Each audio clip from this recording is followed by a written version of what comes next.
Hello viewers, আসসালামু আলাইকুম। Welcome back to my page Shamsun Nahar Riya. আমি রিয়া চলে আসলাম আপনাদের মাঝে নতুন আরেকটি ভিডিও নিয়ে।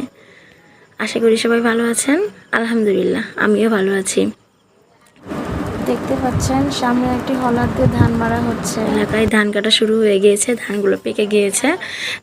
তো এই যে রাস্তায় হচ্ছে আমি আসার সময় এগুলো ভিডিও করে নিয়েছি। আমি আসলে আমার বাবার বাসায় ছিলাম, আমার শ্বশুর বাসায় ধান কাটা শুরু হয়েছে, এই কারণে আমার হাজব্যান্ড আমাকে নিতে গিয়েছিল।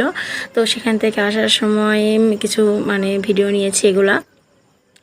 তো আসলে গরমের মধ্যে কাজ করা যে কতটা টাফ, বিশেষ করে যারা ধানের কাজ করে তারাই ভালো করে জানে। অনেক কষ্ট হয়ে যায়, তারপরে কিছু করার নাই, কাজ করতেই হবে, কারণ ফসল ঘরে আনতে হবে। এত ক্লান্তি সব দূর হয়ে যায় যখন ভালো মতো ফসল ঘরে আসে। তো ভিউয়ার্স, দেখতে দেখতে গ্রামের ভিতরে রাস্তায় ঢুকে গেলাম। এটা আমাদের গ্রামের ভিতরে যাওয়ার রাস্তা। এই যে প্রথমেই ঢুকেই হচ্ছে এখানে আমাদের খলা, গ্রামের ভাষায় আমরা খলাই বলে থাকি। এখানে আমাদের গোলাঘর থেকে শুরু করে গরুর গোয়াল ও হাঁস মুরগি ঘোড়া সব আছে। এখান থেকে ভিতরে একটু আমাদের হচ্ছে বাসা। এসে আমি আমার শাশুড়িকে চালগুলো ধুয়ে দিয়েছি, রান্না শুরু করতে হবে এজন্য। তো এই যে দেখেন কিছুক্ষণ পরে ভাতের বলক চলে আসছে।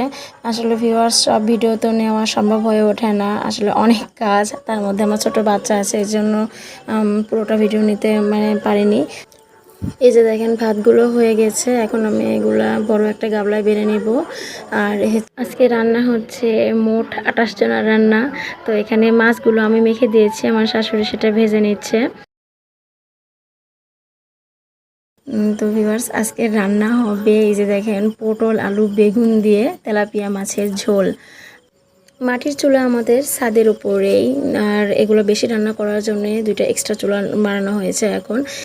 তো ভিউয়ার্স, রান্নাটি হওয়ার পর নিচে আমরা নামিয়ে নিয়ে এসেছি। প্রথমে বললাম আমি পুরো ভিডিও নিতে পারিনি।